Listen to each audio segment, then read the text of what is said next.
fucking do that every time. Fuck it. Hey folks, welcome to the Jake and John Show, the best podcast on earth.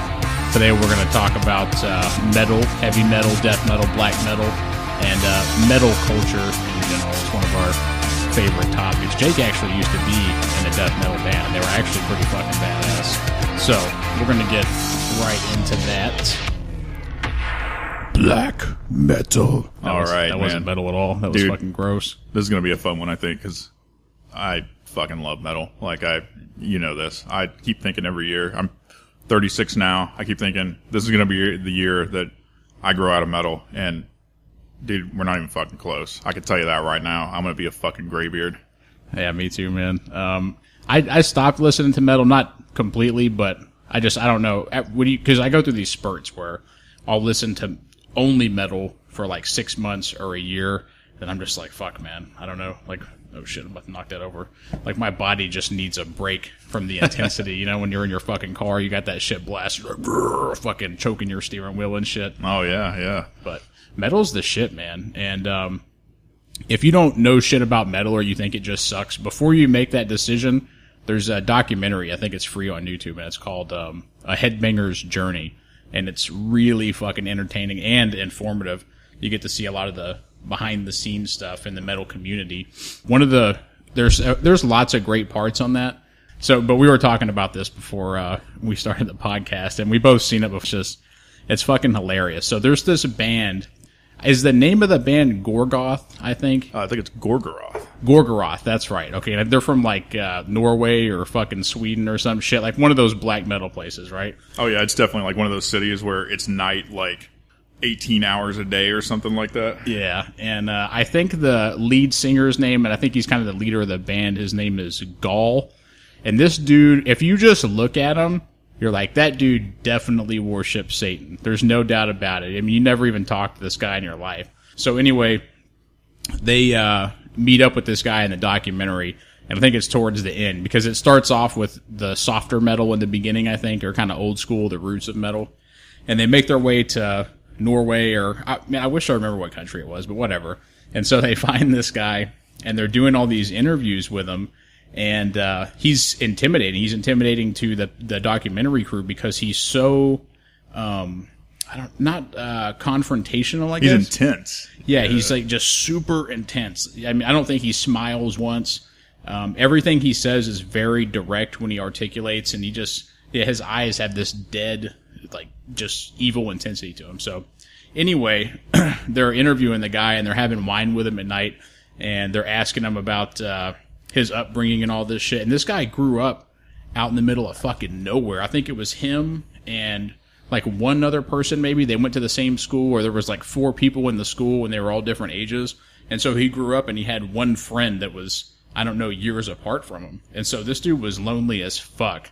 But do you have it queued up? I think we're about ready here. Excuse me. All right, cool. So this dude's name is Gaul from the band Gorgoth, right? Or Gorgoroth, something like that? Gorgoroth. Yeah, so here's one. This is towards the end of the documentary. Check this out.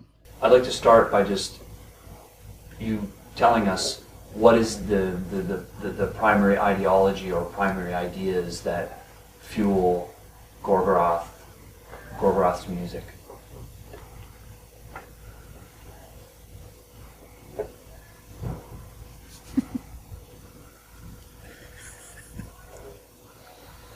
Satan. So there you go. You can see how intense this guy is. I'm telling you, you got to check that shit out, whether you like metal or not. It's fucking awesome. Yeah, what's awesome about this, and you have to watch the video, you absolutely have to, is right after he says that, gently picks up this goblet of wine from the side of him and like delicately takes a drink. It's amazing. That's all I can say about it. And you know what's crazy about this guy too? I mean, it's whatever, but it came out that he's gay now. He's openly gay. I can't remember what his partner looks like, or if it's somebody from like the black metal community. I'm not sure, but when you see him prior to that information and the pictures that come out, he's always intense. He's always like pure fucking metal, the kind of guy that rusts in the fucking shower. You know what I mean? He can't go outside in the fucking rain because he'll rust. He's that fucking metal. And so, but now that he's gotten all those, whatever it is, pin up rage or frustration out of his system, and he's got a boyfriend, he's he just looks like a happy fucking person. Like that dead evil in his eyes is just gone, man. I don't, I don't even know that I've seen a picture of him since, or I've never really followed up with him because that wasn't a band I really followed that much. Yeah, that's interesting. And I mean, the guy's got to be in his probably his 50s now, I would guess, or I would think so because I seems like I watched that probably in, I don't know, 2007 maybe. I think that's when I watched that documentary, and he looked like he was probably at least 40 then. So yeah. But yeah, we both have metal roots. More so you, my brother Jake here, because we both grew up listening to rock and all that kind of shit. But you were in a death metal band that evolved over the course of a couple of years, if I remember right, and that was back in like 97 maybe when it started. 96, is that about right? Yeah, probably 96, 97. I was in high school. I'm probably one of the few people that has played in a death metal band at a high school talent show. Yeah, see, man, you know what fucking sucks? And I was genuinely upset about this, is I couldn't get a ride to the talent show. And so I fucking walked. It was like from our house to the high school. It was like, it's probably about 2.5, 3 miles, And I had to go underneath the bridge on the fucking freeway, like through rush hour traffic and all that bullshit to get there. And then when I got there, it was like maybe 2 minutes that you guys had gotten done playing. And I saw one of your buddies that was in the audience, and I was asking him, I'd seen him because he'd been over to the house before. I was like, hey, did they already play? And he was like, yeah, dude, it was fucking awesome, man. And I got like a lump in my throat. I was so fucking angry because like I've seen you guys practice, but I'd never like seen you actually play a show, with like a big audience like that. There was hundreds of people in there. Yeah, it was something else. It was a interesting thing because even I think during it, there was another band that played later, and they were more of a pop band type of thing. I mean, definitely talented guys, super talented guys, but the guy came up and he's like, don't worry, we're not a death rock band or something like that, And of course, I didn't really take offense to it or anything, but I think it was so shocking to a lot of people because I have a good feeling that a lot of people in the audience, mainly, people's parents and stuff, probably had no concept of what death metal even was. And then we came up with all this shitty gear. And I mean, oh man, it had to have just been like a wall of noise from out there in the crowd. Well, see, but fortunately somebody recorded it. And on VHS, and I actually got to watch it after that, and I thought it was fucking badass because you see a lot of death metal garage bands, there has to be thousands of them, and it's basically just fucking like double bass rolls, is that what you call it, and just like the same riff and some dude like just screaming. But you guys had, and they don't ever get anywhere, but you guys had more of a groove to it. I'm trying to compare anybody who listens to this that listens to the death metal type of genre, something more along the lines of Cannibal Corpse or maybe 6 Feet Under, where it wasn't just loud noises. There was a more structure to it. It was like it was a show of talent, and it was like easier to remember songs, and each song sounded different, had its own unique identity. And so I thought y'all were fucking badass, man. I really like that shit. I'm glad to hear that. I actually have that VHS somewhere. I don't even have a VHS player anymore, but I have a feeling it would be kind of like watching one of those childhood movies at this point, and you'd be like, oh shit, that was terrible. Maybe, I don't know. Neither one of us have probably seen it in who knows how long, the late 90s, right? Something like that. It's been a while since I've seen it for sure, and that was a lot of fun back then playing in those bands, and unfortunately I could never get one to stick, really. At the end of the day, I probably was never the greatest guitar player ever, and it's not something I decided to pursue much longer after that, but yeah, that was a lot of fun, man, and the scene was always fun. I always enjoyed, like, 'cause I've probably literally been to 250 metal shows. I'd say that's probably 100% accurate. Lots of club shows, lots of local bands. Not only I played in bands, but there was several of my friends and guys I'd gone to high school with that played in all different kinds of bands, and all pretty much metal. And yeah, man, I've been to just truckloads of shows. I still go to a few here and there, but it's pretty awesome, man. I just love the scene. I love the live experience of metal. I don't think there's anything that can touch it sonically. I think you're being humble too a little bit because you guys, for your age, and for the type of music you played, you guys were genuinely good. People liked you, not just people in the I don't know, like your close friends who would watch you practice, but you guys were genuinely good. You had a great singer, great guitars, drums, the bass was on point, and it was fucking awesome, man. But yeah, so I thought you guys were really fucking good, man. I'm not just saying that because you're my brother. I love watching you guys play and practice because there was like a groove to like the vocals and the guitars, like the crunch to it. It was fucking awesome. But so you're obviously a successful guy now. You do really well. You know, you've worked really hard your whole life, and you're doing good. But do you ever dream about being like a death metal guitarist? Do you wish that route had played out better in that direction? I think I would play in a band right now if I had the opportunity and it made sense. I think my interests have waned a little bit from, say, death metal. I still like some death metal, definitely, but you know, nowadays I'm more into more with kind of like the hardcore edge. You know, more when I say hardcore, I mean like the genre. You know, hardcore punk that's been kind of blended with metal over the years. That's more suiting to my taste nowadays. So I like things like that. You know, like I mean, you know, I'm a huge fan of like Machine Head, Unearth. Propane is probably still one of my favorite bands. Man, if you've never heard Propane, I'm just going to give them props real quick. These guys. So Gary Meskel, like he's this kind of short, pudgy guy. Propane, that is the band where they do the song with Ice-T. It's called Lights Out, right? Yeah. Okay. Yeah. So, in fact, that's when I first heard them. They used to have a radio show, and I don't even know if it still exists. It was from one of the universities over here, and it was on at like 1 to 3 o'clock in the morning. It's called Sweet Nightmares. And I was up one night listening to it, and this song came on. I heard this guy. He was screaming, "Make War, Not Love," and that's that was one of the Propane songs. That's the first one I ever heard, and something about it really appealed to me. Just the sound of it, because it was just this really kind of driving, groovy, rhythmic sound, and then this dude was screaming. But and back on that album, and they haven't done it since. He had like a distortion on his voice, like a distortion effect, and it just sounded really brutal. It was kind of like garage band sounding, but just really.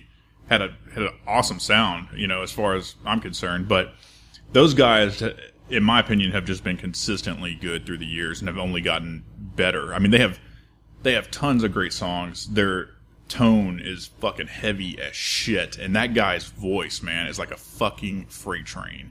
If you listen to them live, it's almost indistinguishable from the album. His voice is so ruthless, and it's completely natural. It's not a death metal thing, too. It's like Phil Anselmo, you know, super intense, but still super articulate. You know what I mean? Like, you still catch every word of that. But it's said, it's just done in such a great way that I don't know. That's just one of my favorite forms of metal. I don't even know where the hell I was going with that, but they're a great band. Yeah, and here's the thing, too, is... when I look at, I'm going to make a point with this, with that type of metal, with the groove to it, and it's not just senseless, fucking merciless screaming, and you don't even know what the fuck they're saying. Because to me, I know there's people who are into that. It's obviously a smaller market, but I think that it shows less talent because you're filling gaps with just all this bullshit. That's just an opinion. But a lot of people, if you look at metal forums or comments on fucking YouTube videos, people they judge metal that actually grooves. I mean, they have like all these different genre names for it now. And I think that's fucking bullshit, man. If people are talented and they're good, just give that to them. Don't sit there and say, that's not fucking metal, bro. That's fucking weak. They're fucking sellouts. If it sounds good, okay, you could call somebody a sellout depending on what it is that they're doing, I suppose. Like, if you went from, like, hardcore and you had a message, and now you're doing everything you can to just be on MTV and you're, like, going into pop culture, I guess you could call them a sellout. Whatever, man. But if you sound good, you are good to me. It doesn't matter if you strayed away from the pure fucking hair in the face, just death metal hatred. You know, you don't have to be that. Yeah, that's one thing about metal culture is there is, like, a definite, like, clique type thing going on there where people are super passionate. Well, that's the one thing. Like, so most people are into metal. It's real extreme music, and most people are super passionate about it.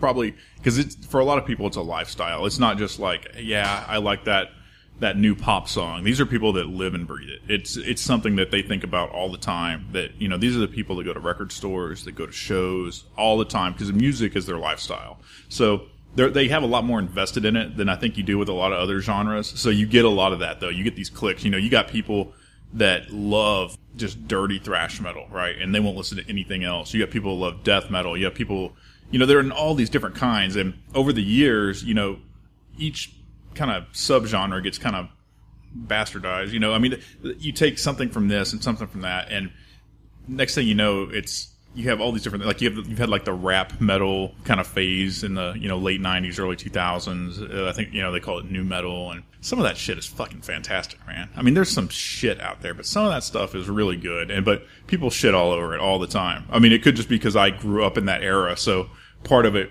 I really appreciate because I was there. You know what I mean? But it's real easy for people to just shit on each other. And if you look at any metal video like on YouTube, it's fucking insane the way people talk to each other. It is. And my favorite fucking band of all time, it's no secret, is Pantera. Yeah. Like when I was a kid, like the home videos that they made, I think there was 3 or 4 of them. Maybe it was 3. But I watched those fucking things like all summer long. All I did was listen to Pantera. I was a Pantera fanatic. And at that time, for me, I mean, obviously you've always been into metal from a very early age, so I got to hear everything, from Anthrax to fucking AC/DC to all kinds of different shit, Propane. Like, because of you, like, the doors were open, I could listen to all kinds of shit, but I couldn't find anything that was comparable to Pantera for me, because not only was the talent level extremely fucking high, but it was something you could groove to, it wasn't just loud fucking noises, and I really appreciate to this day, I appreciate that, and I think that Phil Anselmo, maybe not his recent live performances in the last 10 years or so, but overall, especially in the studio still, he is one of the most talented vocalists in metal ever. And in his prime, before he had a lot of his problems, in his live shows, I never got to see one, but of course I've seen him, the videos of him, and I've heard about him. It was fucking amazing. It was perfect. Like that, to be able to do that, like they used to say that it was like he ate glass. That was the best way to describe like the fucking noise coming out of his mouth, dude, because he could just belt this shit out that was just crazy, man. Super fucking intense. But I love that fucking band, and I'm still trying to find another Pantera, like an up-and-comer that has that magic that they had, that groove, but I don't see it, man. I don't know. I'm pretty nostalgic about Pantera. I've probably listened to more Pantera in my life than any other band individually. I mean, without a doubt, I've owned every one of their albums multiple times. I don't listen to it as much now, and part of that's just because of the way Phil acts now. It just kind of like fucks it up for me a little bit. But I know exactly what you're talking about, because pound for pound, man, I was fortunate enough to see them, I think, 3 times, and their live show was insane, man. It was amazing. And even the last, like the Reinventing the Steel album, I know people kind of shit on that one a little bit, but I enjoyed a lot of it, and I saw that last show, and even though Phil was heroined out and like the band was falling apart, dude, they fucking killed, man. It was just unbelievable. In fact, I want to say I saw the Reinventing the Steel stuff. I know I saw them on tour, and then I want to say I saw them too. It was one of the Ozfest with some of that, but dude, they were just incredible, man. They came out and just killed from like the second they hit the stage, and the energy was so high, man, because. And I've read interviews, like, all bands wanted to tour with Pantera, right? Because they were, like, leading the charge at that time. You have bands that have been around forever, like Slayer, and they were, like, trying to get on the ticket with Pantera. You know what I mean? Like, they were something else, man. They were, like, the juggernaut of, like, heavy music. Because they really brought kind of that underground to the forefront. The screaming and the just fucking ruthless heaviness. Even though they didn't get radio play and stuff like that, they really, I think, were the ones that kind of brought that. Because you can listen to any, buzz radio station right now, alternative music right now, and you're going to hear, stuff like Breaking Benjamin and stuff, where, not metal per se, but the dude's screaming there, right? Like, you wouldn't have heard that pre-Pantera ever. And I think they kind of opened the door to people being more accepting of that style and the more kind of raw aggression in music. Yeah, and there was a cool documentary. I think it was about 2 years or a year and a half after Dimebag was murdered. Which, rest in peace, man, because he was a fucking amazing guitar player, and from what I could tell, probably a really good dude. But I think it's called Behind the Music on VH1, and it tells about what you're talking about, how especially in the earlier stages, up until maybe the late 90s or even 2000, that when they're on stage, the crowds would just go fucking berserk. You would have these amazing mosh pits, and Phil would be like, all right, let's get high, and like a bunch of people would break out joints, and everybody's like simultaneously smoking weed in the crowd, and they start fucking moshing, and it's just cool, man. They were a great fucking band, dude, and one of my biggest regrets is I didn't go and see them live. There was an opportunity where I actually could have gone to Ozfest with you, but for whatever reason, I think it was like maybe 99 or something, I was just going through my own phase where I Yeah. didn't want to do that kind of shit, but I really fucking regret that. But yeah, so this is a little bit, this is on topic, I guess. It's a little random, but I wanted to bring it up. So yesterday when I got off work, my plan was I wanted to read a little bit about a couple of metal things to talk about on the podcast. So I came home and I sat in my chair. It was hot as fuck in here. They just fixed my AC yesterday, and but it was still hot in here. So now it feels good, but it was fucked up yesterday. So I go in my computer room and I start looking up metal shit, and then I wake up. So what happened is I sat down in my fucking chair and I fell asleep within like 5 minutes. That never ever happens to me. I never fall asleep like that. But this last week has been just fucking crazy for me, man. I haven't gotten a lot of sleep. So anyway, I fucking fell asleep and I ended up waking up at like 12 in the morning. It was the middle of the fucking night. And I was like, Jesus shit. Christ. And I had brought some beer home with me when I came home from work because I was just going to chill, have a few beers, and just listen to some music, talk to some friends, take care of some business, that kind of shit. So anyway, I'm sitting there. I'm bored as fuck. I'm not tired at all now. It's the middle of the night. So I was like, oh, fuck it. I'm going to have some fucking beers, man. And so before I know it, it's like 8 o'clock in the morning. And I'm fucking half drunk listening to crazy bullshit on fucking YouTube. And I see a video label thing. It says Hanson's Bop. Do you remember that song? Yeah. And it's like the 20-year anniversary, and they're playing it live. I was like, what? Those dudes are around? And so I clicked on it, and I started watching it. And I got to tell you, it was really fucking good. It was a live performance. And every girl in there, those guys could have fucked every girl in there, I'm telling you. Because they're adults now. These guys are probably older than us or the same age as us. They're like mid-30s. And they fucking nailed it, dude. I don't care what anybody says. Look, I'm not going to fucking drive around at stoplights with my windows down listening to fucking Bop. You know what I mean? But if I'm looking at it from a pure level of talent where they fucking played that song so many times and they know it inside and out, dude. And it was just good. It was like pure excellent live fucking music. I know that sounds everybody's probably fucking rolling their eyes just listening to this, but you just got to trust me, man. I'm not saying you should probably watch it in private, maybe, but just trust me, dude. Those fucking dudes are talented. Maybe not my genre of music, but those guys can fucking play. Dude, I'm old enough at this point, man. I'll fucking roll that shit with the windows down, man. Like, yeah, I haven't seen that, but I absolutely believe, like, those kids, man, like, there was no doubt they had talent, man. Even if songs are poppy and cliche and all that, generally speaking, if you sell millions of albums and things like that, then you're not making shitty music. I mean, it may not be somebody's taste, but it's not going to be just fuck awful music, Yeah, and I'm all about, dude, give props where fucking props are due. And those guys are fucking good. They're good musicians and they're good singers, and that's the bottom fucking line. You can tell me all day that they're pussy music and that they suck and all this, but I guarantee you, dude, those guys could fuck any woman they wanted to. Every single one of them is a multi-millionaire, and at the end of the day, they're super fucking talented. You can't take that away from them. So you can hate all you want, dude, but that dude's slaying right now while you're fucking sitting here listening to this podcast, shaking your head. So, hey, man, it is what it is. I'm gonna get on my little metal click here. Is I'd rather listen to Hanson than Five Finger Death Punch. No bullshit.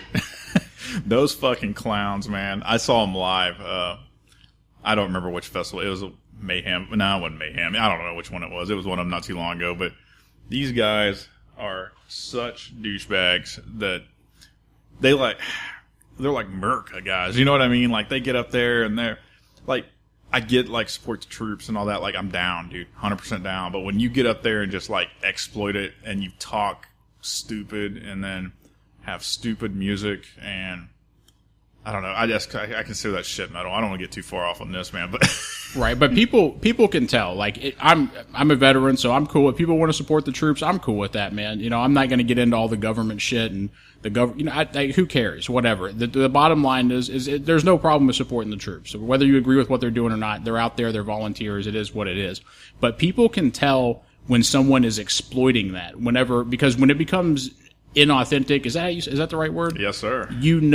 That's when it becomes evil in a sense, because you don't really believe what you're saying. You're saying it to get likes on Facebook. That's the best way to put it. You're being an attention whore and you're using someone else's sacrifice to do that. And what you're really saying is, look at me, I'm an empathetic individual and I love this country, and you're trying to gain approval off of bullshit. You don't really fucking care, and if you do, it's not much. So I don't respect that. I don't like it when people fucking do that. Yeah, they're one of those bands, and they just have ignorant fucking lyrics too. You know what I mean? Like, I don't even know any of the lyrics because they're so fucking stupid. They're so not memorable to me. But basically, it's, I could say the theme of probably most of their songs are like, I make bad fucking decisions, and I'm gonna throw that in your face. You know what I mean? Like, that whole thing is so fucking stupid. Like, I'm stupid and fucking proud. Like, that's what I get out of that, and I just fucking hate that, man. I hate that it taints metal with these assholes out there, doing this. So it's like they're drama queens. It's like that Yes, quote. that is exactly what it is. And I'm sure you've seen this before. And if any of the women listening to this that are our friends, hey, look, I'm not judging you. I'm not busting your balls here, but I'm sure that all of you have seen this at some point in your life.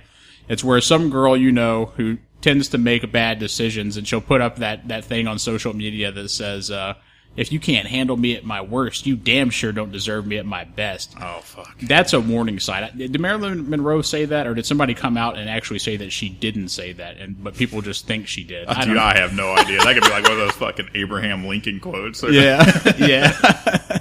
So, but if someone uses that quote to me, that's a warning sign. I'm obviously not single anymore, but if I was and I saw that, I'm instantly thinking, okay, this fucking person is trouble. They're probably who knows how much debt. There's no telling how many penises have been inside their body. I don't want to deal with this. That's a warning sign. So if you're a good, innocent person and you just happen to throw that out there and put that up there, just know that there's dudes like me, which most dudes, I think, they look at that and they see a warning sign. So, dude, you want to talk about Facebook a little bit and the things that people do on Facebook? I'm on Facebook. I mean, I'm not going to bullshit anybody, but I'm almost down to the point of 0 posts. I do seldomly troll a little bit, and put some pictures, kid pictures and stuff like that. But do you ever see stuff like? And I'm not picking on women here. Guys do this kind of stupid stuff too. But an example is, a chick will put up a picture where she's got like her tits squeezed together, super cleavage and stuff like that. She'll be like, I love these earrings. You know what I mean? Oh, yeah. Oh, fuck, dude. I mean, I don't want to discourage people from doing anything, but it's just like, it's so fucking shameless though. And it's just, everybody, well, I guess everybody knows what you're doing, like I know what you're doing. And it's just like, if you want to do that, just come out with it. Be like, hey, what do you think of my titties? You know what I mean? Just like, don't fucking... Facebook has got to be... Or social media in general has changed the way we communicate so much. You can do nothing but have, like, passive-aggressive non-conversations with people all day long on Facebook. You know what I mean? Where shit is clearly about other people and stuff without ever saying it. And I just don't get it, man. It just wears me down. I think I liked people... I know I did. I liked a lot of people a lot better before I knew everything that was going through their head.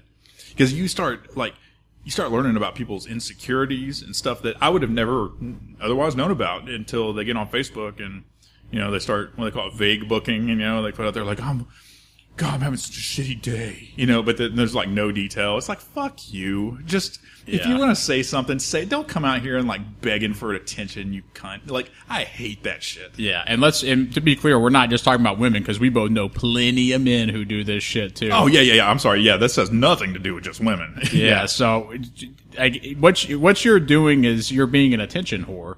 I'm having such a bad day, and that's your whole fucking post, and you want people to ask you what's going wrong. Because I'm going to tell you this, whether we're in person or whatever, if you try to bait me into something like that, I'm not going to respond to you, because I know what you're doing. If you want to talk to me, talk to me. Don't go throw a pity party for yourself, being a Debbie Downer and trying to get people, oh, what's wrong, and just further fueling whatever your issue is, your insecurity. And something I noticed with almost every single one of those, like, generally speaking, when somebody does like a vague booking post where they're like, man, I'm having the worst day, or God, I'll never talk to women, or whatever their stupid post is, it is almost always the result of a bad decision. I mean, it's almost never like something genuinely shitty just happened to this person. Their like stupid decisions have come to a critical moment and something's given away on it. It's almost that every time. But I guess maybe that's the psychology of a person that does those types of things, is that's the way they react. And I think that those people, what they need more than anything is someone who loves them, an honest friend to just come out and tell them, like give them constructive criticism and just do it in private. You don't need to do it on Facebook, do it in person and just call them out and tell them exactly what they're doing and how they're coming across to everyone else. And they're probably going to get angry and upset and feel embarrassed and try to get defensive about it. But if you care about that person, you should, in my opinion, you should say something to them about it. I think about saying stuff sometimes, but I almost think about doing it on Facebook publicly because I think there's no better way I can help you than to let you fully understand in front of thousands of people what you're doing. And it's surprising how infrequently it does get called out, considering how often it happens. I guarantee I could pull up Facebook right now, and there's 6 vague book posts up there right now. I mean, granted, these are people that I probably don't associate with much. It's probably like people I went to high school with and literally have not seen or really even spoken with in 18, 20 years, something like that. But yeah, it's unbelievable, man. It's interesting how a lot of people are mutual friends, or the way that they've turned out is, in my mind back in those days, it's not exactly how I had pictured. Because in your mind, if they peaked at that time, you've heard that term before, like peaking in high school, Yeah, sure. And you're like, oh, they're probably going to go off and be great and successful. Maybe they do, they have a decent career going or whatever, but they've just kind of spiraled out of control with that attention whore and Debbie Downer and like just self-negativity and poor decisions and fucking, I don't know, man. It's interesting if nothing else. Well, yeah, because there's a lot of people I would have thought would have definitely succeeded. They were probably the more popular, well-dressed type kids or whatever, but a lot of them just went straight off the rails. They, like back then, my money would have definitely been on these people are going to go to college and be highly successful. But what ended up happening to, a lot of them is they ended up being single teenage mothers and drug addicts both male and female, or they've done nothing, which is kind of shocking. And then on the flip side, there's other people, which I thought my money would have definitely been on. These people are probably going to be in jail or are going to have a pretty tough life ahead of them, and a lot of them are doing exceedingly well. So yeah, you just really never know where that's going to end up. And I'm this isn't 100% accurate. The first thing I want to say is if you have the money to give your children opportunities and to, keep them in really stylish clothes and buy them a car at a young age and all this, that's good. That's the American dream, honestly. But at the same time, if you're going to do that, and there's nothing wrong with that, is you still have to instill the value of money and work ethic. So if basically you're just throwing shit at them, giving them money, and they don't really have to work or anything like that, they just go to school and you give them an allowance and pay for all their shit, just because they're passing their classes, that there's still a problem there. You have to understand the value of hard work and of money. And so, but back then there's an illusion because you see this person, they're driving around in a nice car with nice clothes and they're making decent grades and they don't get in too much trouble, but they haven't had that work ethic pushed onto them. And that doesn't mean that if you grow up poor as fuck that you're always going to be successful either. There has to be that thing inside of you that makes you want to be successful and to know the value of work. And a lot of the times when you just spoil kids like that, they never fucking get it, man. And by the time they're an adult, they have to try to figure it out again by the time they get into their 30s. And by that time, they're so far behind because they've spent so much time fucking up and not working hard. I'm going off the rails here a little bit, but I'm not trying to be negative or pick on people, but there's truth in that, right? Well, I think what you're talking, yeah, because I think being when you're a kid and teenager, other than being like a trust fund kid or something, that's one of the few times that you can be artificially rich and have artificial class, kind of, you know what I mean? Because things are provided for you, but you get to a certain age and that just falls off immediately, and that's where the kind of sink or swim type thing happens, right? Where you're either going to be something or you're not, and a lot of people, unfortunately, once that fall happens, just don't ever manage to claw their way back up. Yeah, and it is what it is, man. There's truth in it, and in a way I pity those people, and in a way I don't, because a lot of times some of those people were assholes, So, dude, let's get back over to metal. Like, these people are depressing me. Yeah, sorry about that, guys. We went off the fucking rails. So, I got a question for you. So, like, right now, today, what is your favorite? What are your top 3 favorite metal songs from any subgenre? Like, which ones are you jamming on, and you think are just some of the best stuff out there?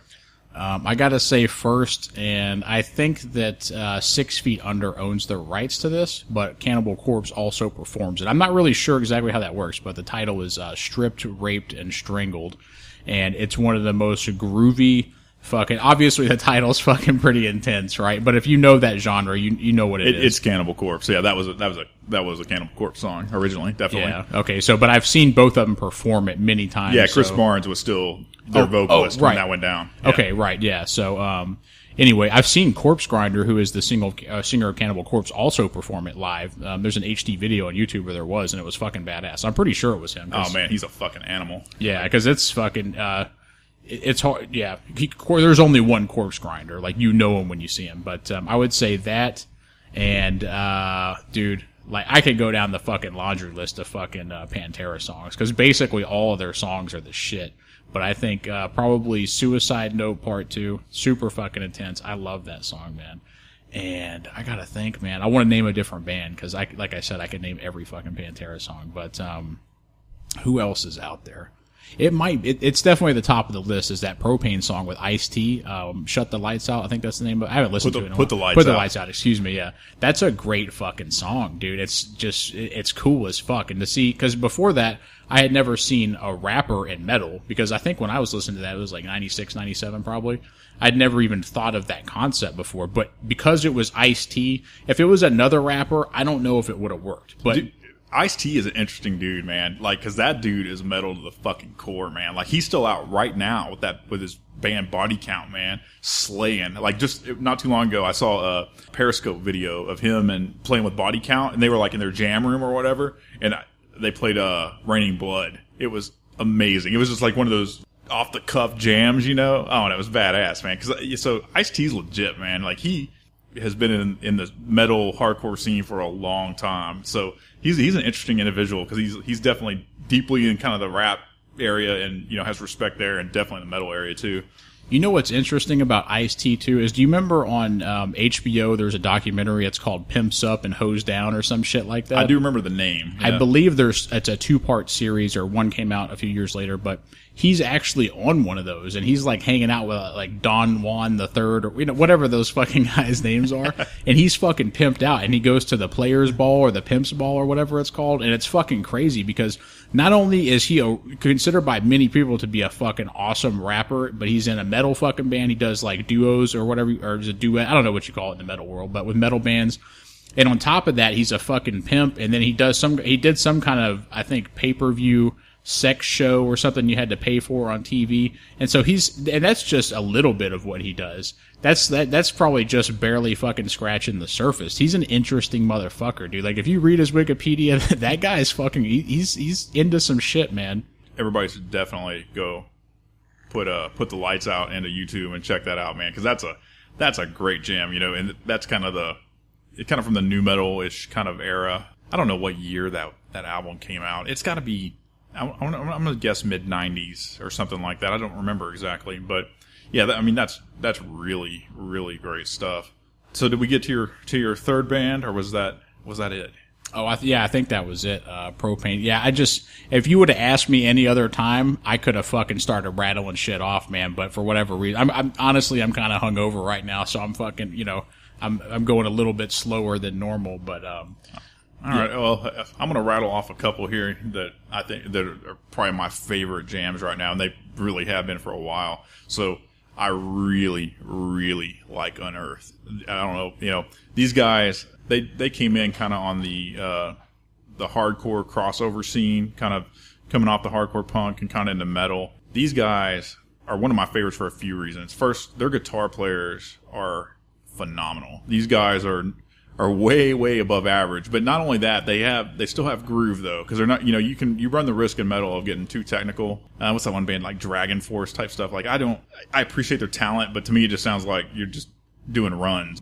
These guys, man, they've got the groove and the skill. So, and you see that on display on almost every song. And then their vocalist, Trevor, man, he reminds me almost of like Carl from Earth Crisis. You almost can't make out his words, dude, but it's just raw, And when it's all together, they're super tight, and then it's super heavy, right? And they've got so one of my favorite songs is it's called Endless, and Another thing about Unearth is they're known for the breakdown, right? Like, and that's become a super cliche thing in metal now, and it's been overplayed, but they do it very tastefully and very well. So there's a song called Endless, man, and, you know, it's just a great jam. When that breakdown's about to happen, so it comes in, dude, and it sounds like an air raid siren. Like, it's almost like a fucking warning, man, like, before this breakdown comes on. And then from that point forward, it's like music to throw refrigerators to. It's just like the greatest thing. I love this. And then they've got another jam called, Giles. It's about Giles Corey, the guy that was killed in the Salem witch trials by pressing, which is a whole different topic. But yeah, look that up on Wikipedia if you want to see some craziness. But it's another one of those jams, man, where it's just great. I think everybody should check those out. What other bands am I listening to? Machine Head, dude. They're like one of my favorite bands forever and ever. And they've gone through so many different changes over their career. Like, they definitely, they started out like pretty thrashy, then they got kind of into the new metal thing, and then now they're just kind of back in just like a metal band, right? They still take all these aspects, but they're one of my long time favorites. And I think one of my favorite songs probably is Night of the Long Knives, and it's actually off their latest album, and it's a song about the Manson family, and it's just awesome, man. Those guys are so well rounded, just musically. They're great guitarists, both of them. The vocals are awesome. The music arrangement's great. And, you know, they're getting where they come out with like 6-minute songs, 9-minute songs, you know, kind of like almost Injustice for All length. Like, each time you listen to one, it's like sitting down for Lord of the Rings. You know what I mean? It's just great shit. And then another band that I go off and on, but I really love is Lamb of God. Like, as far as like more kind of modern bands, man, I can't say enough good things about almost every single one of their albums, but like the song Walk With Me in Hell is like one of my favorites. There's such a great live video. I think it's in Vakken or something like that, but it's on YouTube, and you can just tell like these guys are legit, man. They're another band, super tight, super groovy, and I think that's one of the qualities I love in it. You know, I don't listen to as much as the blast beat type stuff, but all these bands got great grooves, great vocals, and hard hitting. You know what I mean? Yeah, and I don't want to compare Lamb of God to Pantera because obviously there's differences in the music style. But earlier I said when I was looking for that band that had the same magic to them, Lamb of God was one of those bands where it was right up there for me because I remember you sent me this a video link on Instant Messenger. This was like back in fucking when YouTube first came out, like 2007 or 6 or whenever the fuck it was. I don't know. But it was Lamb of God, and I'm trying to remember the name of the song, dude. But I put it on, and I was watching it, and I was like, holy shit. Like, these guys, not only are they really good, dude, but they maintained a really authentic heaviness to their music. And they're fucking good, dude. And but what's the singer's name? I'm trying to... What is it? Randy Bly. Yeah, and so I think I actually watched this with you. It was like their documentary, or you know how bands make home videos, that type of thing. Yeah. And those guys, dude, behind the scenes are fucking intense, man. Especially that Randy guy. I think he's gone through some shit because not only was he obviously at that time drinking very heavily, and he got in a fight with a guitar player, I think, and all that shit, but he was in, I think it was in South America somewhere. And they were at a concert, and one of the people in the crowd stage dived, or something happened. Oh, this was in Prague. Yeah, in Czech Republic. Yeah, is that what did the person stage dive and they died? I think there's still some kind of questions around exactly what happened because I guess, as I understand it, the security hadn't really been provided for the show as it normally would be, like barricades, you know, at the front of the stage and stuff like that. And so, you know, it's not at all uncommon at metal shows and stuff for people to get up on the stage and stage dive and stuff like that. But this kid got up on the stage, and some people claim that, like, when he was up there, that Randy kind of pushed him off. Others claim that he, like, kind of jumped off the stage. He was stage diving, you know, because the dude had gotten up there a couple times, and they were like, you know, you need to get off. And I guess the kid was drunk or something. I don't know, but yeah, he ended up jumping off and hit his head, and it ended up killing him. I guess later that night or whatever, after the show, he ended up going to the hospital and passing away. But yeah, so that was an interesting story. So after the kid passed away, the dudes in Lamb of God had no idea at all. They had not been notified. They didn't know anyone had passed away at the show. So, and this had been like a year or probably more, you know, like a lot of time had passed. So I guess the Czech government or somebody had contacted the U.S. State Department or whatever, and the State Department just basically told them to get fucked. And also, not only that, they did not notify Randy. So they still have no idea that this has even happened. And they fly there for a show, and the second they get off the plane, there's like armed like police there, ARs like standing out there, and they pull him off almost immediately, and that's when he finds out that he is wanted for murder. You know, That's so fucking crazy because if I'm not mistaken, he was held there. He wasn't allowed to leave the country for a long time. yeah, right? he was in a Prague prison there for a couple months. Dude, that is crazy. There's no telling what was going through his mind, especially literally not even fucking know. I mean, obviously he probably knew pretty quick at that point, but that's so fucking crazy, man. But here's the thing. I think that they should be able to push people off stage because think about what happened to Dimebag. I mean, a lot of the times when people try to go up there, that's like their hero up on stage. They just want to be near him. They want to scream in the mic with him or just stage dive. They just want to have fun. I'm sure a lot of people are very innocent with that, but you have crazy motherfuckers out there and and especially since Dimebag, you can't take those risks anymore. And I think that other people have either been injured or killed on stage since then, haven't they? Does anybody come to mind? Yeah, I wouldn't be shocked at injuries at all as far as people like going off and hitting their head and stuff like that. I don't know of one right off the top of my head, but I know a lot of the bands though, they're getting where they're taking the security part a lot more seriously. Cause I mean, it's one of those things like in metal, like stage diving and stuff is kind of a tradition. So you don't want to just like stop that, right? Because that's a huge part of the culture and the shows and people getting on stage and, you know, and like the pylons and everybody singing and, you know, those are great things, but you get these crazies, you know, that kid's not necessarily, I'm not saying that, but you get all kinds of people up there, you know, and a lot of people have been drinking, a lot of people are just super rowdy, you know what I mean? And these things happen, you know, I seriously doubt Randy went in there ever, and I'm not even clear if he actually pushed him or not, but with the intent of somebody getting seriously injured. I don't believe that for a second. No, I don't either, man. Fucking shit happens. If you've ever been to a metal concert or you've even seen one on YouTube, you can see how intense and how crazy that shit is. And like you said, it's part of the culture to do that shit. Not only are you there to watch, but you're a part of the show. That singers often vocalists, they encourage the crowd to do shit or to get on stage or to do certain types of mosh pits, circle pits, all kinds of shit like that. And so, I mean, that does kind of suck that it gets taken away, but at the same time, in the world we live in with all the crazy shit that's going on, man, I'm okay with people not getting on stage anymore unless they have a certain type of barrier or security set up at the front, you know, because it's just not worth it, man. And but there's a cool video on YouTube, and it's the band Tool. I can't remember the Maynard. Is that the singer's name? Yeah, right? I think so. Yeah, and some people may not know, but if I'm not mistaken, he's a black belt in Brazilian Jiu-Jitsu. So, I mean, if you know anything about Brazilian Jiu-Jitsu, that means that you're a legitimate tough guy. You're the toughest guy on the block anywhere you go. And so he's up on stage performing, doing a great job, and some fucking kid runs up to him, some teenager, and tries to hug him or grab him from behind or some shit. And I think he hip tosses him and puts him on the ground, and he has him in like a rear naked choke kind of. But the whole time he's holding him down, I think he finishes the whole fucking song while he's holding him down. It's a massive crowd too, but it was crazy, man. But there's been a few crazy things happen on stage, like No Effects, Fat Mike. Remember that? Like some guy jumped up on stage and like put his arm around his neck, and fucking Fat Mike just turns around and waylays the dude, man. Like, yeah, I think he kicked him in the face too whenever he fell down. Yeah, I mean, he was obviously pissed, man. He definitely hit the guy. And then did you see the one with what's that guy's name? Afro Man. Did you see that one with the chick? No, I read about it and I wanted to see it, but I haven't seen it. Watch it. So Afro Man's up here jamming, and this dude. He looks like a big like teddy bear, man. Like he's jamming, you know, his like soft jams and stuff.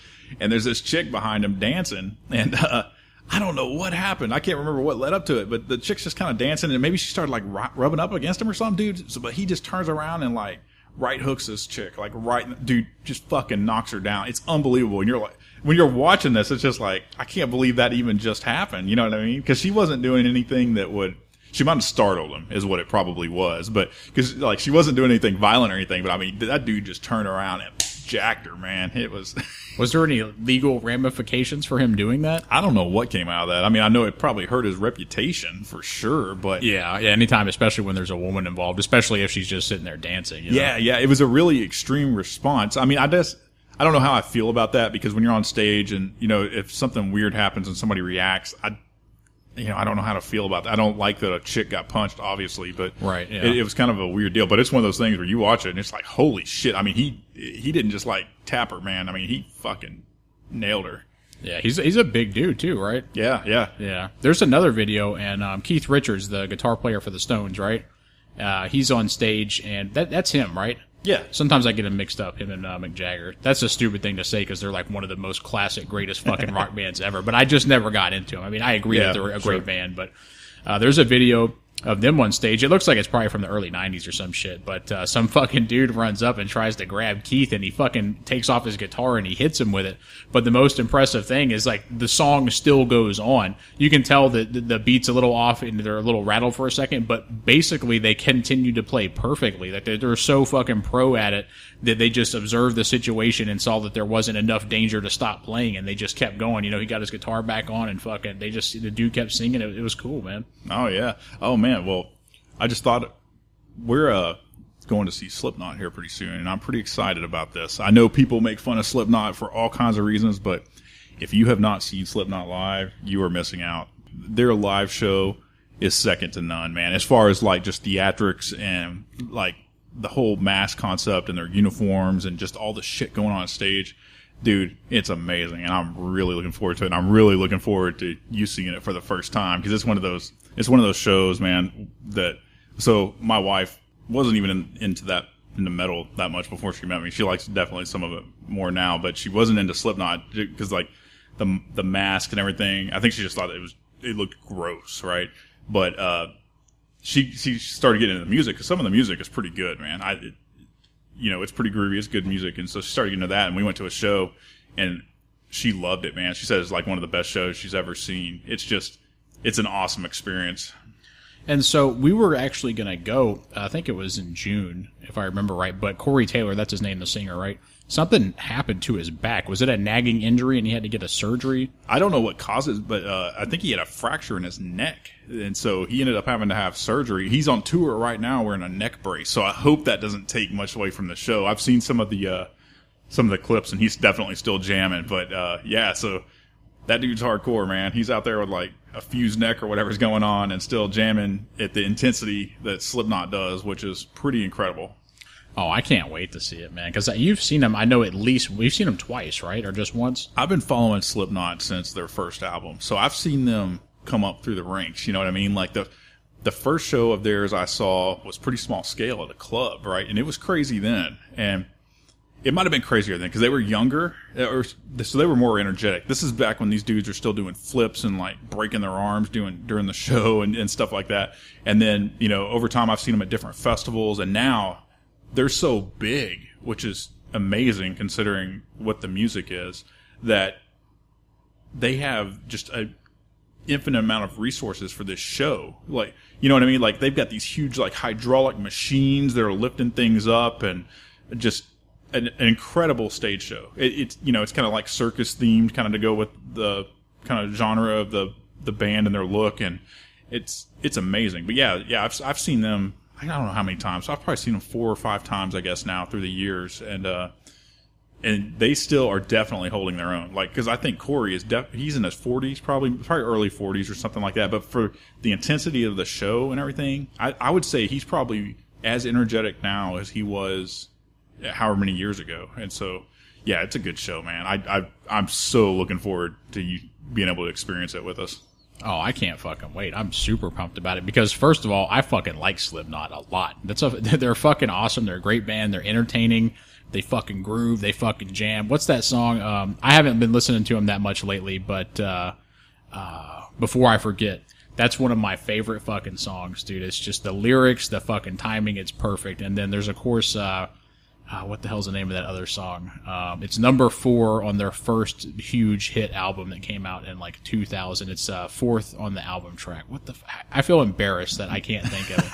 But like I said, my brain's just not fucking firing on all cylinders right now. Is it Wait and Bleed? Yes, Wait and Bleed. And there's 2 versions to that song. There's one where it's kind of more sing-songy. Oh, and then dude, I hate that watered down shit. Yeah. And then there's the fucking hard one, dude, and that shit goes hard as fuck. Even all these years later, every time I hear it, dude, I'm just rocking the fuck. Well, you know, those dudes, man, too, when they came out, so nobody even know what these dudes look like for quite a while. Like, they held up the whole, like, mystery of who they were and only appearing in masks for years, right? It was, and which is really cool. I think when, you know, Corey eventually started playing with Stone Sour, his old band, so at some point, you know, kind of took the mask off because that band had nothing to do with it, right? But man, they maintained this like weird mystery for a long time where nobody knew who they were, because even on their album, they didn't have their names on it. They were like number 1, number 2, you know what I mean? Like they were known by numbers.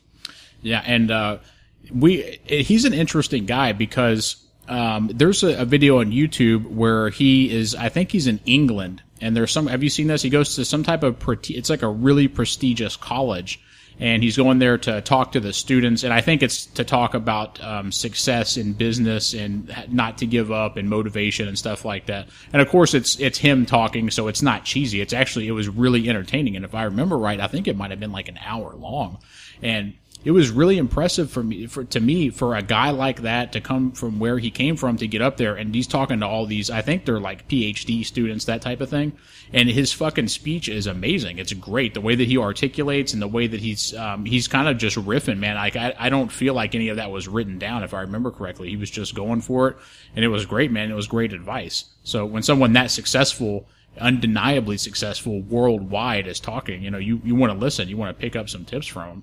Yeah. Have you ever watched any of the interviews with the guy, the clown? I think his name's Sean Crahan. Because he's kind of the mastermind behind Slipknot, right? He's probably, musically, does some of the least work. He's a percussionist, right? So, I mean, he's hitting like, a keg with a baseball bat and stuff like that. But he's super important to the band. But I think he's kind of that guy in the background where he lives Slipknot. Like, that's his baby. You know what I mean? And that dude's wild, man. I've read about like earlier shows. I don't know if they still do stuff like this. They had like a jar with a dead bat in it, and that dude would go and like huff that fucking thing prior to shows. Like that's how intense and crazy this dude is. And he watches interviews and stuff, and he says just wild stuff. And you see Corey talking about him sometimes, and Corey's like, "Yeah, man, you just kind of let that dude do what he does." You know what I mean? Because there's some authenticity in that he takes that so seriously that he's willing to do really batshit crazy things. And that's kind of, I think, what birthed the whole idea and that whole just kind of unsettling look and intensity of the band.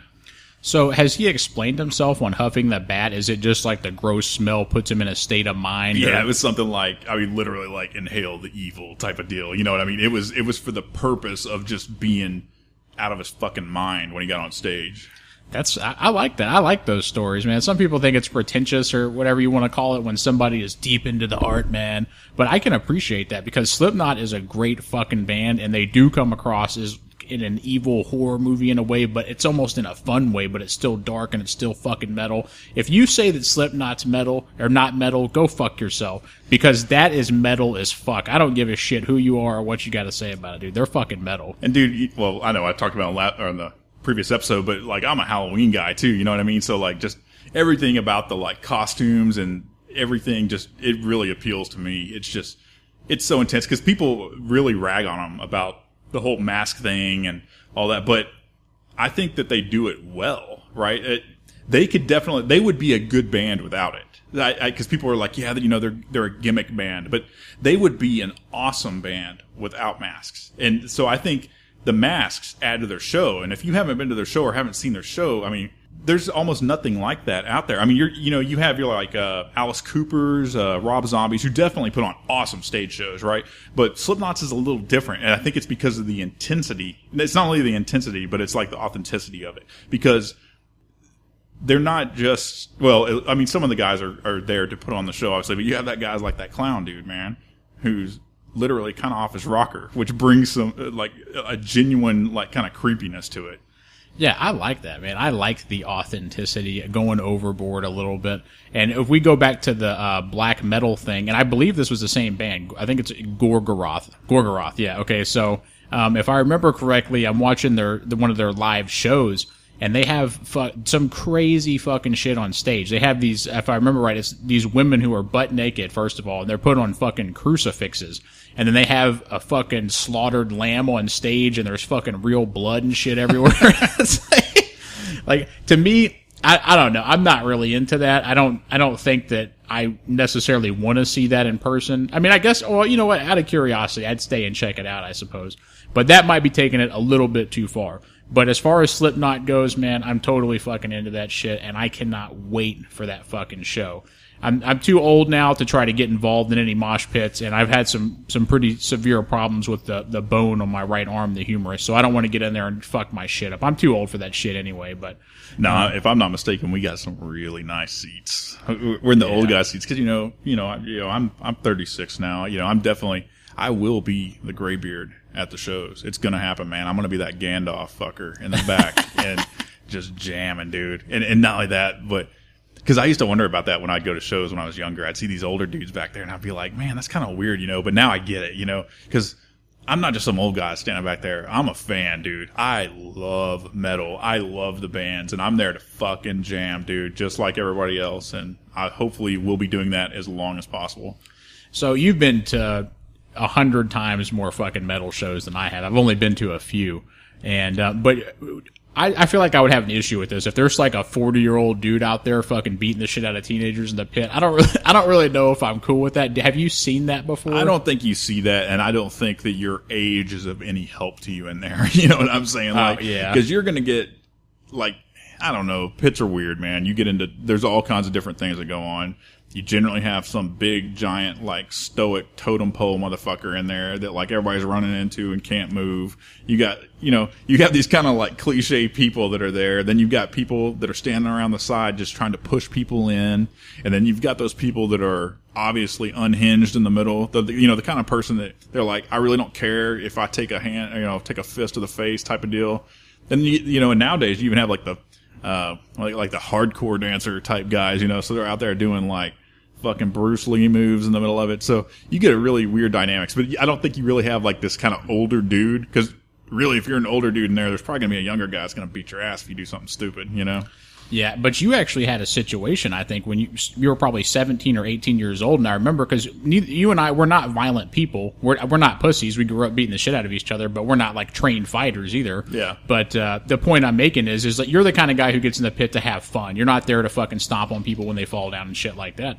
But if I'm not mistaken, some guy actually attacked you and started throwing punches at you, like, unprovoked, and you had to punch him. You punched him in the throat. Yeah, that was at Megadeth, I think. Of all fucking concerts. Yeah, Jesus. yeah, it was a weird deal, but it was, I don't remember. The guy was a little older though, but I think there was a drug issue going on there because he was kind of unhinged, you know what I mean? But yeah, dude, ended up having to jack him. I mean, it was a self-defense thing. It was like, you need to get the fuck away from me type of deal, like, or I'm gonna get hurt, Yeah, completely justified. If you're in a fucking pit, don't fucking start throwing punches at people. People are there to have fun. Like, get rough, get intense. That's what it is for a metal show. But don't fucking try to punch people or step on them when they fall down and like, grow the fuck up, dude. Yeah, unfortunately, a lot of the bands, I'd say almost all the bands nowadays, they'll if they see that kind of shit going on, they'll call them out, man. And because yeah, that's it. You're there to have fun, man. Pick people up and don't let them like lay on the ground. And for the love of God, don't grope the damn girls that are in there. You know what I mean? I hate that shit too. Because you get a girl like anywhere on there, and you got all these like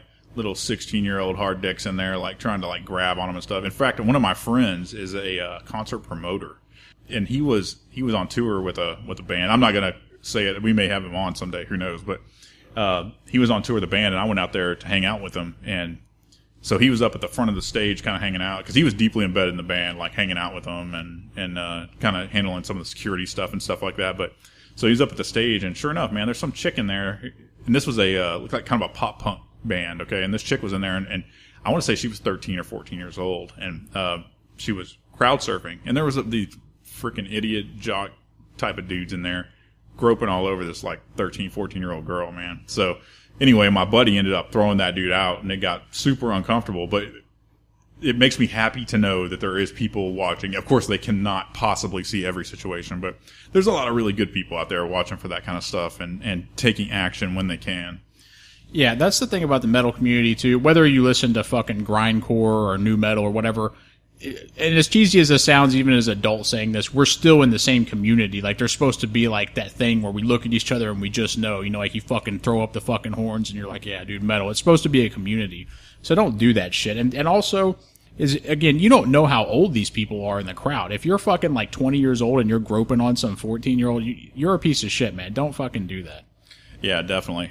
Well, we're getting up on an hour, but I want to say one more thing. I think we would be in trouble later with ourselves if we didn't mention Manowar on the metal episode. Dude, I wanted to bring that up, and I lost my train of thought, and I got it. Dude, Manowar is one of my favorite bands, period. Not just, people are, that's not fucking metal, bro. Go fuck yourself. That's metal. Get the fuck out, yeah. No. Yeah, that's straight up. They're fucking up there wearing fucking like, like fucking black leather fucking tights and shit, fucking jamming out. They got motorcycles on stage.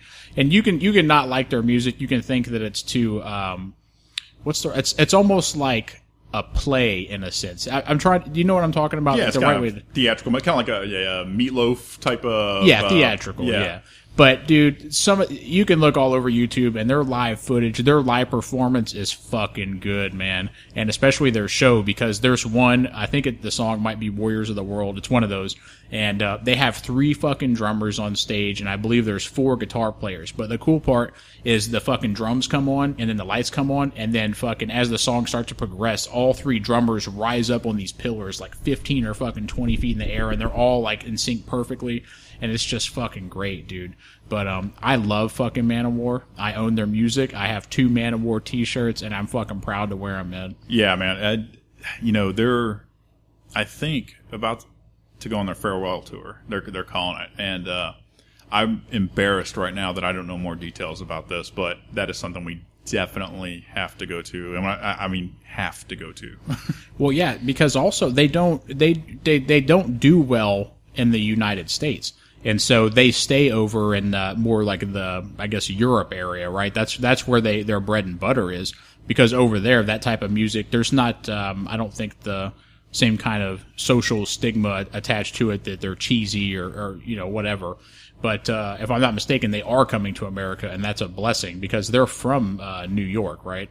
I'm pretty sure. Yeah, they're New Yorkers. Yeah, so dude, I can't fucking wait to see him. I want the full package, fucking backstage passes, fucking VIP. Yeah, I want all that shit, man. I fucking love Manowar, dude. And if you haven't listened to him, listen to The Crown and the Ring and tell me that that's not the most epic fucking shit you've ever heard in your life, dude. They're excellent musicians. The singer is a great fucking singer. His vocal range is amazing.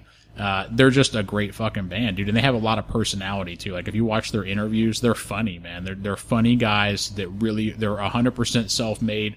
They're all about their band, their product, and they hold the record for the loudest concert ever. Yeah, they're period. in Guinness, right? Yeah, dude. And if you see their fucking stage set up on some of their shows, that shit is crazy, dude. There's so much shit on stage. The stacks, the speakers are so fucking high.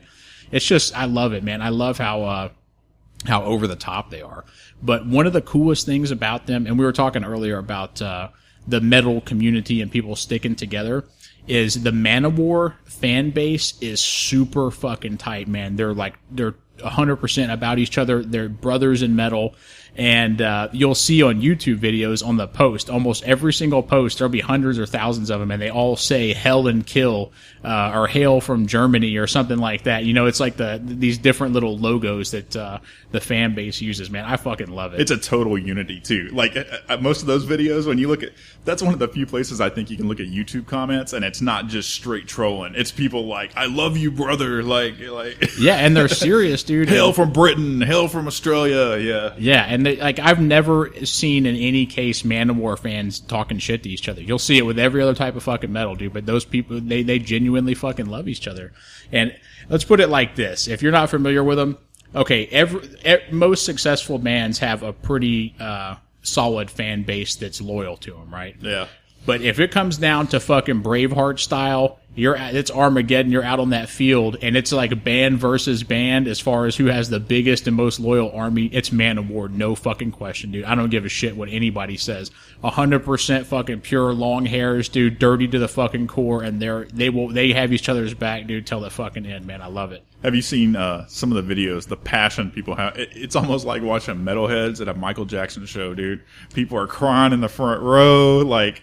Oh, it's amazing. That's the best fucking way to describe it, because it is the same thing. You got people carrying each other, putting their fucking arms around each other during some of like the softer songs. Oh, yeah. But dude, the thing is everybody in the crowd knows the fucking words to every fucking song. It Yeah. doesn't matter what country they're in, dude, and it sounds so amazing because not only are their concerts really fucking loud, but the crowd involvement is amazing, dude. It's just, I can't stop fucking. I love fucking Manowar. I'm a Manowar fan. I fucking love them.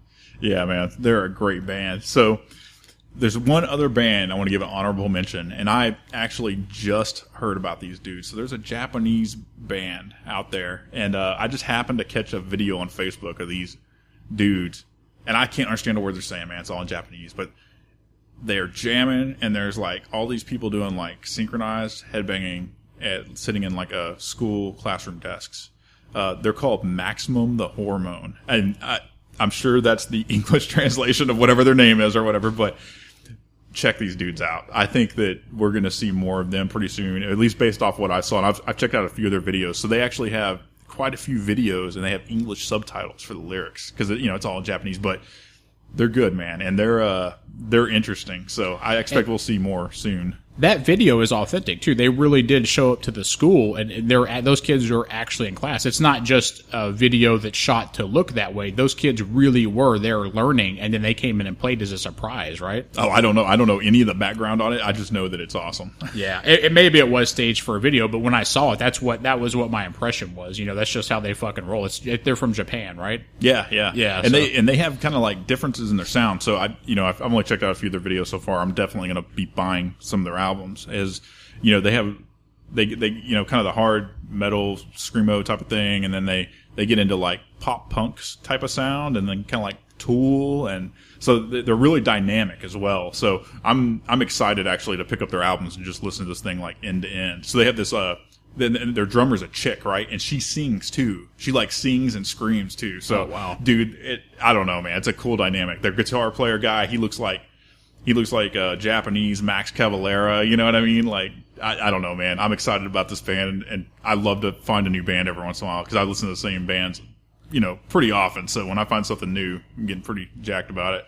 Yeah, I was watching on my cell phone, so the sound was shitty. I was sitting in my truck, and I was enjoying it, but I couldn't tell. Do they do their lyrics in English? No, I think it's all in Japanese. Oh, okay. Yeah. So that. So on the that's what I'm saying. So on the videos, they have subtitles, like right. like the captions on there in English for the lyrics. Yeah, okay, yeah, you said that. I want to bring up just one more thing before we shut this down, because we haven't even gotten a chance to talk about it off mic.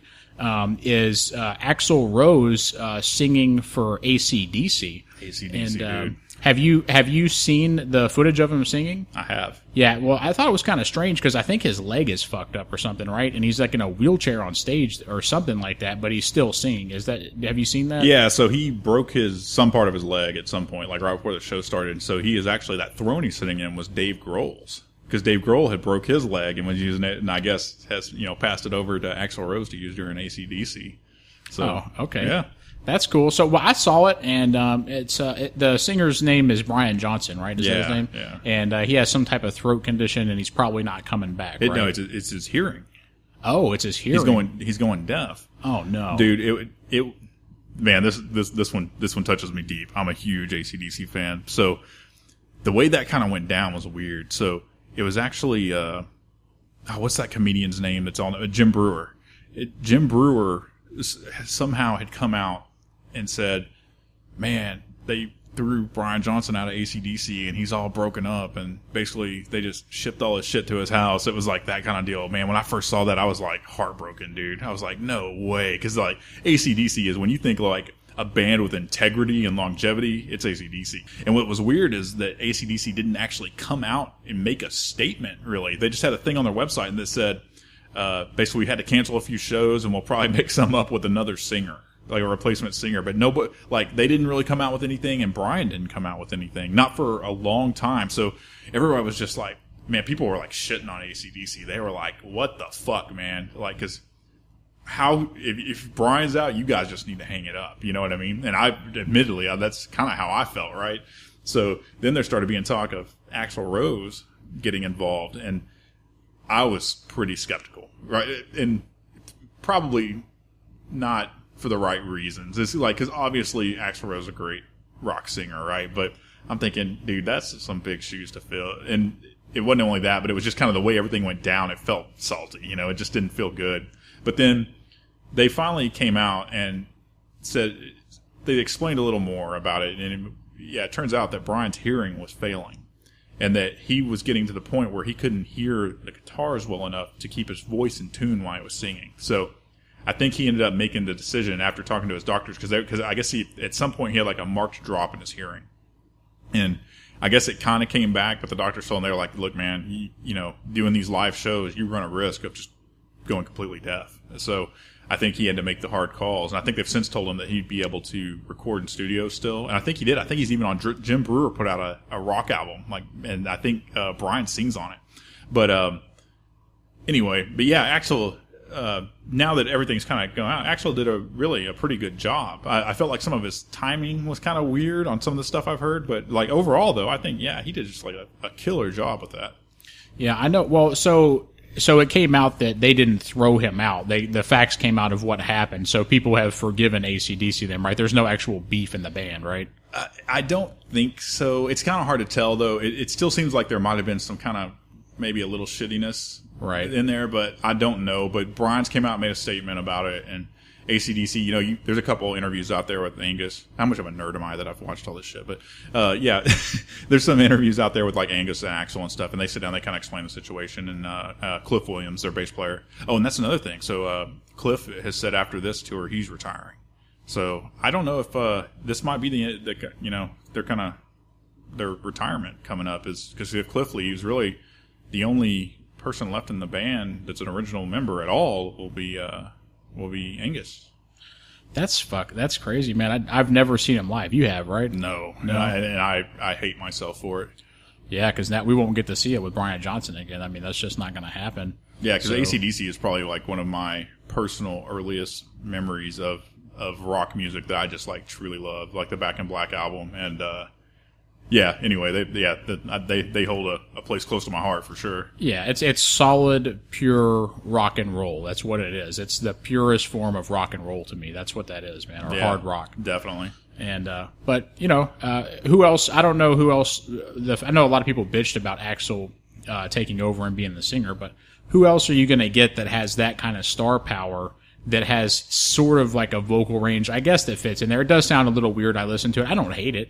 But, it's a little strange. But who else are you going to get on short notice that knows all the fucking songs? Because he stated that that's like his favorite band. He fucking loves AC/DC. Maybe he's just saying that. I mean, but who doesn't I think love AC/DC? they auditioned one of the... Because, there's a bunch of AC/DC cover bands out there, like ACBC. You know what I mean? Stuff like right. that. And I think... and I don't know the guy's name, and I'm sorry for that, because I know he's like super talented and awesome. But they actually tried out one of the guys from this. And I don't know what threw him over the edge for Axl, but other than probably his experience and he has clear star power and is a known name.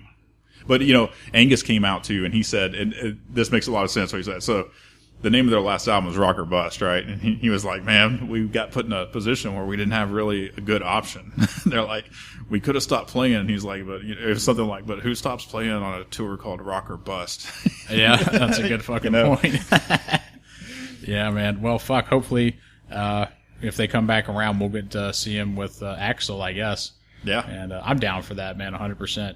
Yeah, I wish I'd planned on going to this tour, and for whatever reason ended up not getting tickets for it. But if they come back around, it's I don't care who is singing, but yeah, I'm definitely going to make an effort to make it. Cool, man. Yeah, well, I guess we're going over a little bit of our normal time. No big deal. And do we have that our phone number? I want to mention this again. I know that we're trying to put it in. Okay, I have it here. But this is something that we want to experiment with and enjoy because we love this kind of shit. At heart, we're jokers. But if you want to leave us a voicemail, and we can even play it on the podcast, and we can respond to you, or if you're just making a statement that requires no response, that's fine. But the number is 804-557-4691. And to simplify that, it's 804-JJ Show 1. So it's cool, man. Just call us up, say whatever you got to say, and fucking we want to play around with that. So yeah, we'd love to interact. Call for anything, man. If you want to talk shit, if you want to correct some of the crazy stuff we said, yeah, we could probably use that too. Yeah, for sure. We're humble. We can take it. Yeah, let us have it. So, a few other things I want to mention. We're on iTunes, Stitcher, and Google Play now. We're on Twitter at Jake and John Show. Our website with the blog is jakeandjohnshow.com. We've got a Facebook page as well. I want to say if you go and search at Jake and John Show, just like you would with Twitter, you'll run into that. We're experimenting with all this different social media stuff. So, yeah, just hook up with us however you want. Send us any comments you got, and we'd love to hear from you. And also, we have some artwork coming that we're excited about. We won't reveal what it is, but we both think it's going to be really cool. And we should have it by mid-September, so we're going to be putting that on all of our social media pages, and I think you guys will think it's funny, too. But anyway, we're going to get out of here. We both got some shit we got to do tonight. Thanks for listening to the Jake and John Show, and we'll see you next time. Take it easy.